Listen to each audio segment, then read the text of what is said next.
Comment ça fonctionne? Si on fait le chemin au complet, c'est que vous, dans votre maison, vous débarrassez des eaux, donc la toilette, le lave-vaisselle, la laveuse, le lavabo, les eaux usées de votre maison s'en vont dans la conduite qui est dans la rue. Et cette conduite-là, dans la rue, se déverse dans une des stations de pompage. Des fois, il y a des citoyens qui peuvent jeter par les égouts des choses. Fait que nous, on reçoit tout ça ici, puis des fois, ça peut causer des problèmes. Le problème le plus fréquent qu'on a en termes de solide qui reste coincé dans nos pompes, c'est sûrement le tissu.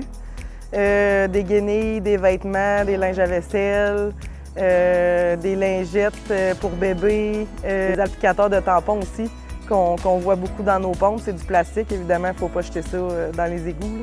Donc, c'est important de se souvenir que les égouts ne sont pas des poubelles et que peu importe ce que vous allez jeter dans les égouts, on va les retrouver aussi, puis ça peut occasionner des problèmes dans les pompes. Très bon de savoir qu'à chaque jour, à Sainte-Terre, en matière d'eau usée, c'est l'équivalent d'un peu moins qu'une piscine olympique qui est relevée.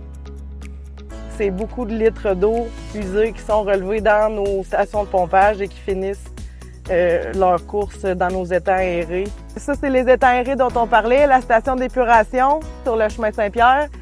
C'est l'endroit où les eaux usées finissent leur course. 3 grands bassins aérés, donc par un processus scientifique d'aération et de traitement. Fait sa course dans le premier bassin, dans le deuxième, dans le troisième, puis après le troisième est considéré pas potable, mais peut être rejeté dans la nature sans danger pour l'environnement. Maintenant, on va parler des eaux potables. Dans les années 90, la ville de Sainte-Terre a décidé de se doter d'un réseau complet d'aqueducs et d'épuration des eaux. Et cette eau-là que vous buvez à votre robinet a été aucunement traitée, aucunement chlorée, fluorée, filtrée d'aucune manière. C'est de l'eau pure à 100%. Le poste de distribution des eaux potables, lui, se trouve sur le chemin du Lac-Clair. Ça veut dire que chaque goutte d'eau qui est consommée à vos robinets, à vos maisons, parcourt le chemin, donc 12 km, pour se rendre jusqu'à vos robinets, pompés à partir d'ici. Donc, pour la consommation d'eau potable à Sainte-Terre, c'est l'équivalent d'un peu plus qu'une piscine olympique. Donc, c'est beaucoup de litres d'eau qui est consommée à Sainte-Terre à tous les jours.